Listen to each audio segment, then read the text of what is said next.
Welcome back to the Blindsiders. I am Ben. I'm here with Brian to talk about episode number 12 of Survivor 46. We are on the penultimate episode of the season, Brian. We have less than a week until this season is over. And not only that, but we went three for three, yesterday, three in a row, I guess 4 for 4, and now 4 for 4 in a row, and then 5 for 5 for the season this week. Yeah, so the dream died with Q being voted off. We did not pick a winner on this podcast this year. That's okay, though. I feel very comfortable in saying that Q is one of the all time great casting decisions in the history of Survivor. He brought so much entertainment, so much drama, so much intrigue, fashion sense, everything to the show. I love Q.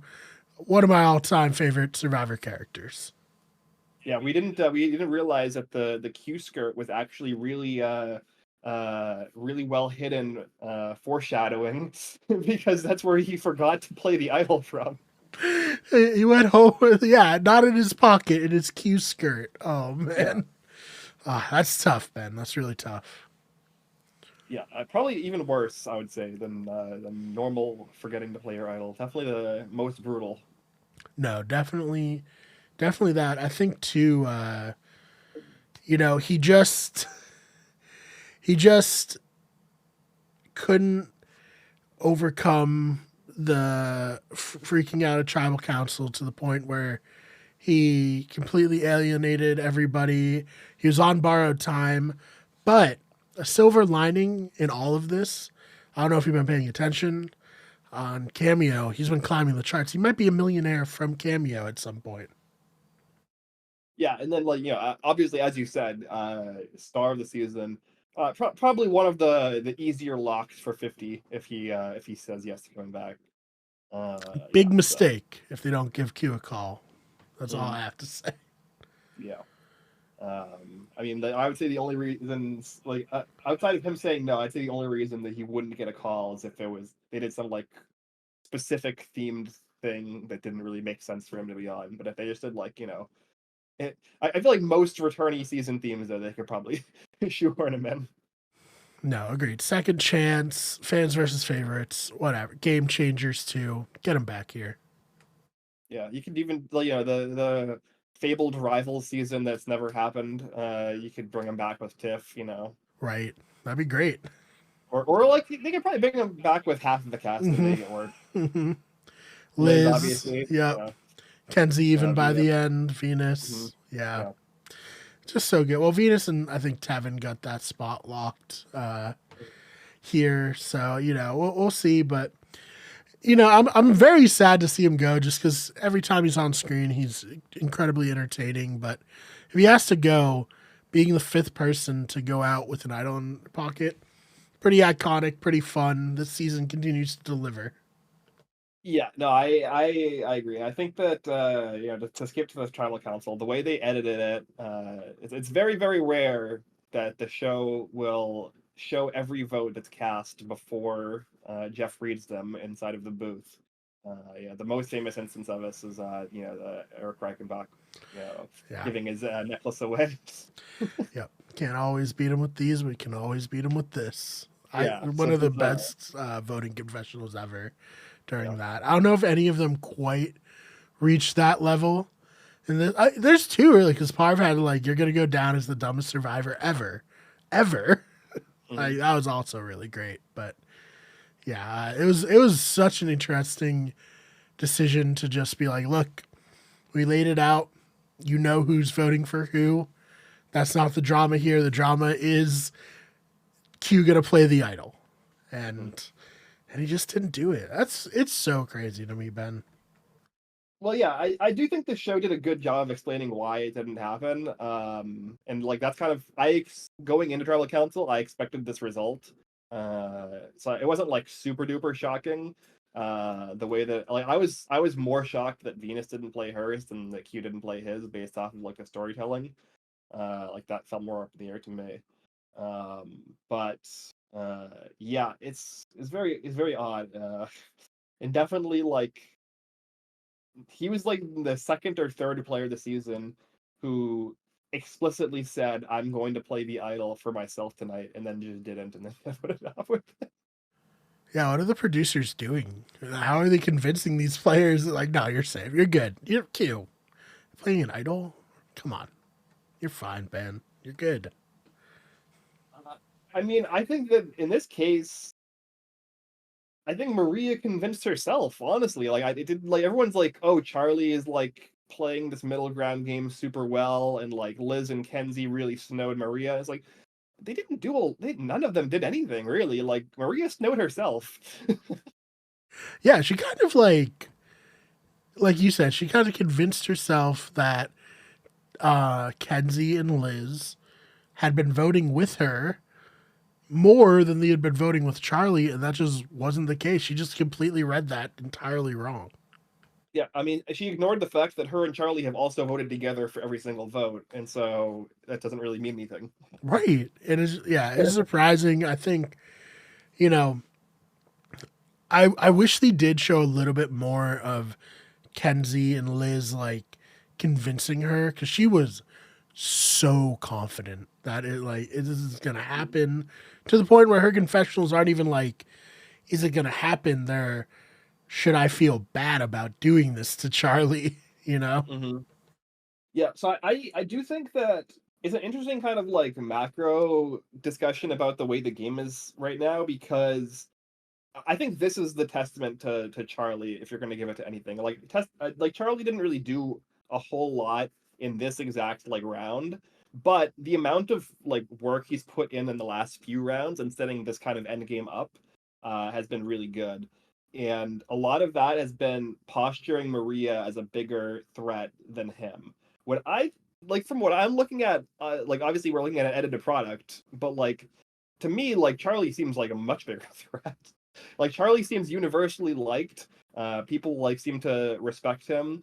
Whereas Maria has like pissed multiple people off. She's very abrasive. Like she's kind of like openly like unapologetic in a lot of the things that she's done. Whereas Charlie is a lot more like humility to him. So like to me, like if I'm looking at people who are gonna win the final three, Charlie seems like twice as likely to me to win the final three than Maria. So maybe it's just because of the now in this episode 3 immunity wins in a row, but I think Charlie's won 2, right? So like Right. I don't know. It feels to me like I could understand where Maria's hubris comes from here because I think she is kind of looking at it more through an objective lens of like, hey, Charlie is the biggest threat in the game right now. Mhm. And so it makes sense for them to vote him out if I present that as an option. Right. No, I think, it is so interesting, and to see how you know it's tough in Survivor when you've only played this once, right? And Charlie says like we're all seasoned survivors now, but that's not entirely true because part of like being like a good survivor is like having stuff not go your way and adapting. And Maria never had anything not go her way. So it makes sense that in this moment, she's not able to pick up on the subtle things that might cue you in to the fact that things aren't going to go your way. Yeah, 100%. I mean, like, even after this vote, like, Charlie at this point still has never had anything not go his way. He's been on the right side of every single vote for the entire season. Yeah. Um, So, if he goes on to win, I don't love his chances on an all-star season, yeah. because as Tyson said, I'd much rather would play with someone who's never lost Survivor than, someone who has, because you can pull one over on them a little easier. Mm-hmm. Yeah, absolutely. But it definitely makes an individual win more impressive. Yes, no, for sure, for sure. And if he can pull it off, I think we'll, have to, think about. I don't want to jump too like hard, but like it'll be a very impressive win, I think, and I think it will hold up in retrospect as a very impressive win, especially as you said, his game is more social positioning than anything else. It's not. He's not the dominant strategist. He's good at strategy for sure, but he's not doing anything flashy. He's just like old-fashionedly positioning himself well to potentially bring this home, and we'll see. Yeah, and he like we know that this is like very deliberate because he lays this out in his confessional, even in this episode, in terms of how his whole strategy has been like social options, where he never really burns anything, like any bridge, so that if a bridge collapses on its own, he can always go down in a different route. Yeah, no, very impressive. Of course, being from Massachusetts, that's our boy, especially doing well. Even more so, our boy right there. So, yeah, I just, I think it was great. I think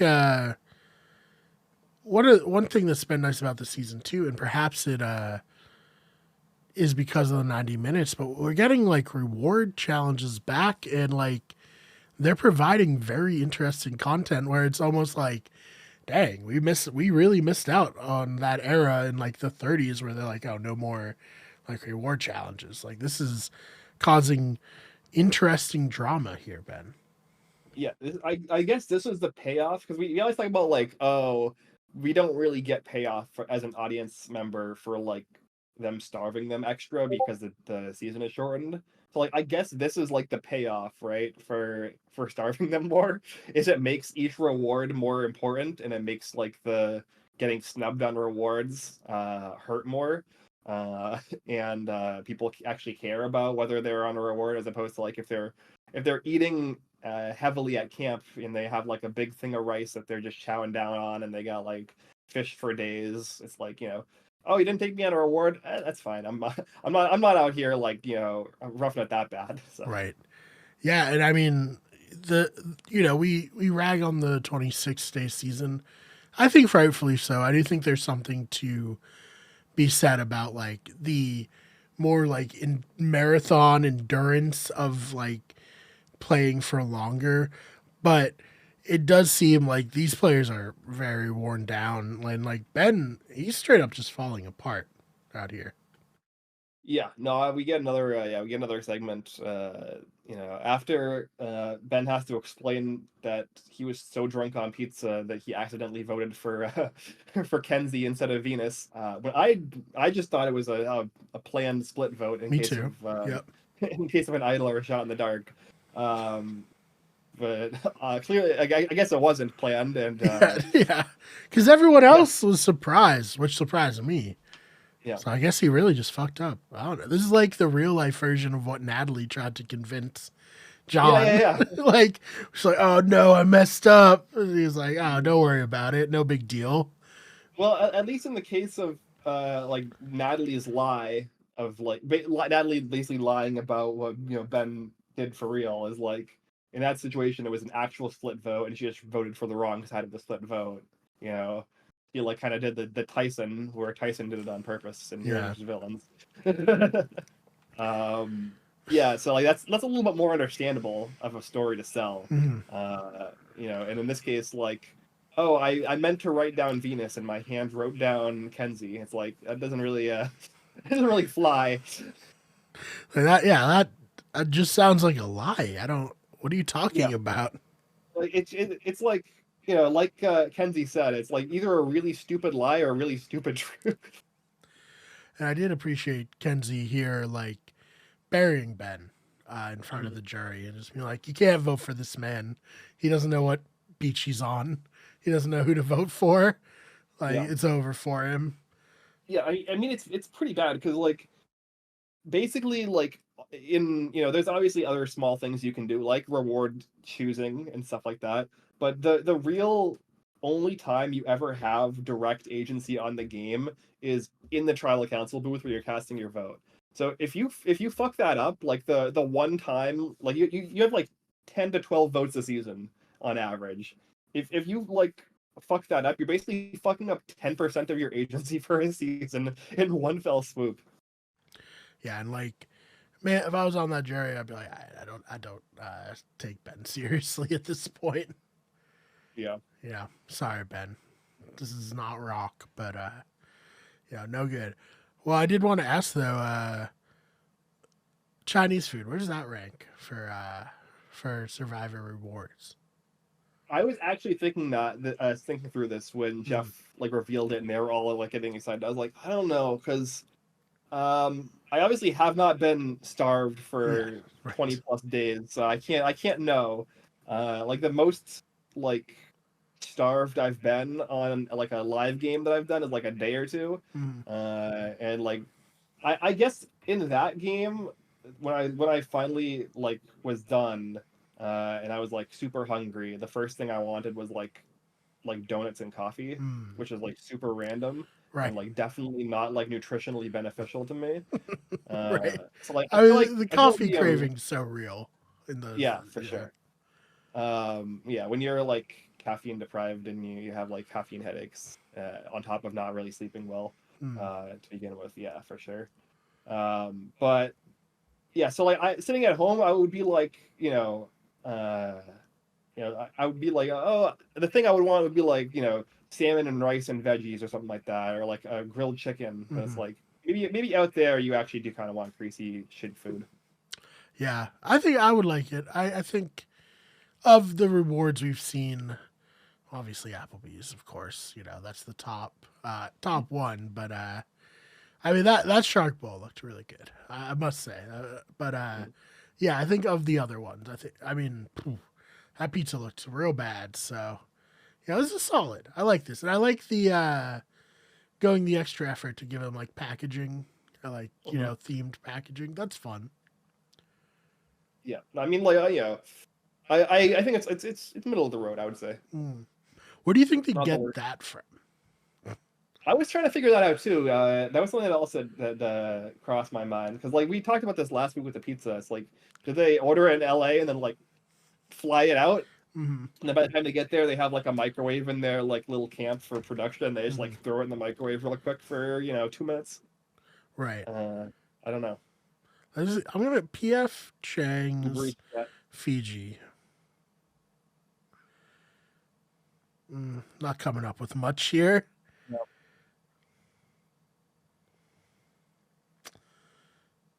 No. Yeah. So I don't know. I don't know where they're getting it. Yeah, I don't know.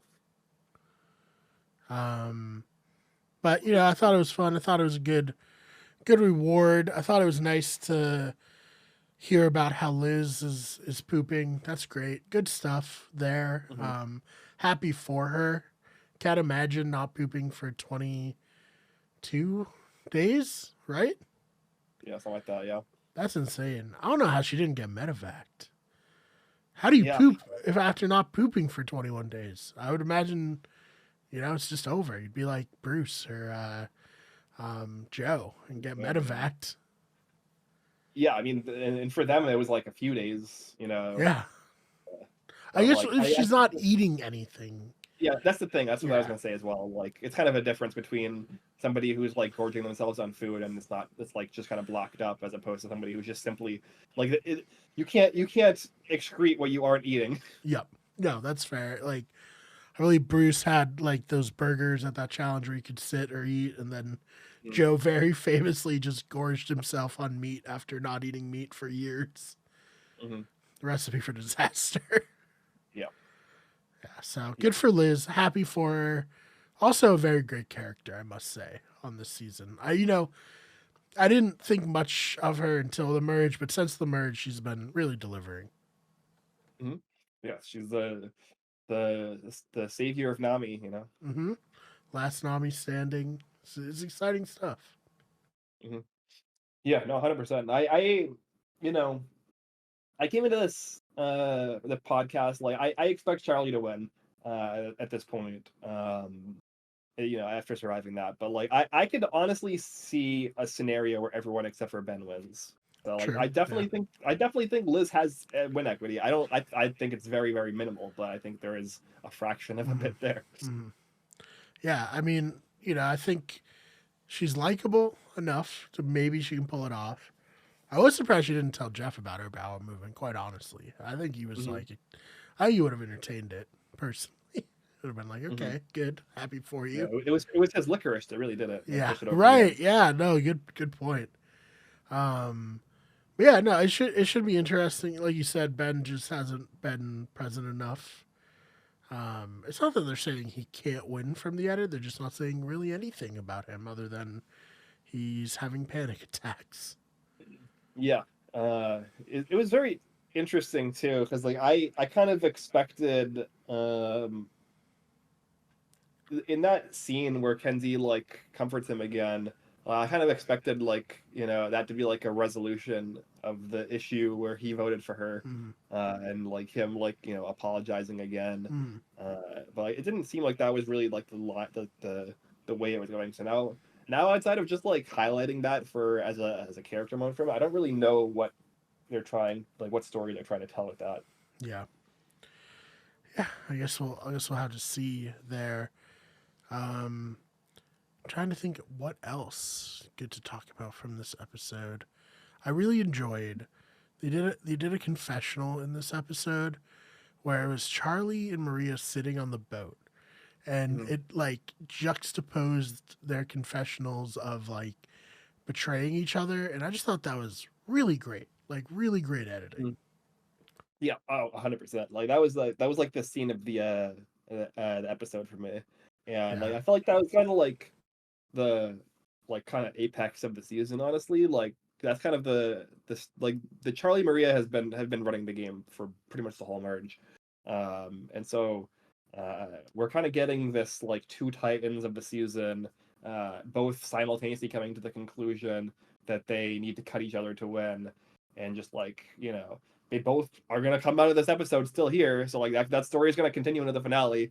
Um, and Charlie obviously ends up coming out on top in this episode with like kind of a small victory. But yeah, no, that was really good. Yeah. Yeah, I think if the like submit for an Emmy, I think should be the episode they submit, just because it Mhm. really was like you said, it was just so different, with the showing all the votes, showing that like that's not a super common like theme to where it's all just lined up perfectly, like them having this really like, oh, it's just a game, like, whatever, it's fine. And then, yeah, debating the ethics and like what it will feel like and, everything about betraying your ally. It's the reason why like Survivor has endured for so long. Like it's none of these gimmicks or anything. It's just the emotion of people becoming friends and then realizing that I might have to cut my friend in order to advance myself. It's what this show's all about. Yeah, 100%. It is interesting that both of them kind of in those confessionals individually think that they're the only one who is like having this dilemma, and that's kind of how it really like underwrote the entire situation, because like Charlie has for 2 rounds now been putting this plan into place, like putting setting these dominoes out to knock them over, and ultimately have them fall on Maria, and like Maria's kind of coming to this realization a little bit late, at least in terms of putting the pieces together for it, which is probably part of why she's the one who's gonna not succeed. Um, so yeah, it's definitely very interesting uh, to like kind of you know mirroring there, especially because I don't. It is very odd. It's not really a common thing where you have two allies like very clearly vocalizing that they take each other out, but like feeling bad about it because they think the other person isn't having those thoughts. I can't Right. really think of another situation like that. No, I can't either. Um, and that's why the show's so great. It keeps giving us new stuff, even 46 seasons into the product. It's just Mhm. really, really great stuff. Um, what else here? I don't have much else to add. I don't know if you do. Not too much. No, I guess like my one of my questions I wanted to ask was, uh, do you think that the letter from home picking, like reward picking, was a contributing factor to Maria like pivoting and making this call? I want to say no, but I kind of believe it was. I Yeah, I also want to say no. I think that I don't think it's the main reason. mm, I do think it's kind of one of the small like straws that kind of broke the camel's back in terms of her making that decision and being okay with it. Yeah, no, I mean, she was pretty distraught by it. Which, Charlie even said in the episode, I don't really get it when people are like emotional, just because like I know that the letters are written like the day they leave, basically. It's like it's not like there's updates in it. I know my Yeah. family loves me. I know they're rooting for me. You know what I mean? Yeah. Yeah, no, I agree. I think it's probably another thing that's like really hard to conceptualize without being out there in that Yes. headspace for that long. Because I agree, like I don't think for me it would be like a make or break thing, getting a letter from home. But you never know. Like maybe when you're in that kind of like mental space, and like the whole idea of not really having like words of affirmation from people you can 100% trust. Like maybe that like psychologically messes with you to a degree where it is helpful to like even just read, Yeah. familiar, you know, And words from familiar people. and like I totally get the family visit being like, I mean, your loved one is there, Yeah. and like that would suck to be like, oh, they're right here, and they have to leave. But yeah, the Hmm. letters I never quite understood. But I've also never been on Survivor, so I can't say that I wouldn't. You know, maybe at some point I'll go on Survivor and I'll be bawling my eyes out at a letter from home. Hmm. So we'll see. Yeah. Yeah, it's hard. It's a hard game. It's like the game is literally designed to psychologically destroy you. Like, yeah. Yeah, right, right. And here I am being like, yeah, it was light work. Hmm. Oh man, but yeah, it's been so good. I'm so looking forward to this finale. Like you said, I think Charlie will win. Kenzie's my second, and then yeah, I guess Liz is a dark horse. I just feel like Maria. I just don't see the path necessarily for her. But hey, maybe she'll immunity, win her way out or win fire or something and get there. So should be Yeah. exciting. I guess it depends if they rehide the idol for a 17th time, and Right. yeah, Good point. because like, the, like obviously like she could win Final Five immunity, and she could just win fire making, and then she could sit at the end next to like Ben and Liz and make a cogent case that she had more strategic agency, which I would think that she did, but it's kind of it's not as clear I think than if it was Charlie there after this vote. So I think there is like a very narrow path for her, but she definitely has like the biggest uphill battle. Um, so yeah, I definitely like for me it's like 90% Charlie, 9% Kenzie, and then like 1% the field. Right. And they did get lucked out that Maria won immunity. Q wins immunity, or Maria doesn't win immunity, and they vote Maria out. Q's sitting there with an Mhm. idol that he's 100% going to play because it's the last chance to play it. So they didn't realize it, but taking out Q was the optimal move. Yeah, yeah, definitely. Yeah. It's very fickle game because like one small change in like an outcome can like change the entire course of the season, Yep. and a lot of that times that those things are just not in your control, or they're in your control but you don't have the information Yep. to make the decision correct. Yeah. So So, you know, to all the people who don't think luck plays a huge part in this, like, this straight up was just lucky for whoever wins. yep. Yeah, that's all I got really. I don't know. I'm excited. I'm looking forward to the finale. I think it'll be hopefully really good. It would be kind of it would kind of suck if like we had such a strong season and Mhm. and it finished on kind of a a womp womp finale. Yep. But you never know. Yeah. Yeah. I don't see how that could happen, but I guess we'll just have to wait to see. Another season not nearly in the books though. That's crazy. Hmm. Just it never Yep. stops. Flies by. Almost time for Big Brother Ben. Well, it is later. I think this Oh right. season, not as late as last season, obviously. Mm. But yeah, I think it's like a July start now. instead of June when it usually starts. So Yeah. Well, House of the Dragon starts in June, so that's fine. yeah, that's a month away. I'm very excited for that. So we'll see. But yeah, other than that, Ben, where can they find you online? You can find me on Twitter at Ben Sharon. I tweet very, very infrequently, but I'll probably send something out when the finale happens. I guess I watched both the BB Can 12 and Amazing Race finale as well, and I don't think I tweeted about either. So who knows? Maybe I'll just won't tweet about the Survivor finale either. But yeah, that's where you can find me. Awesome.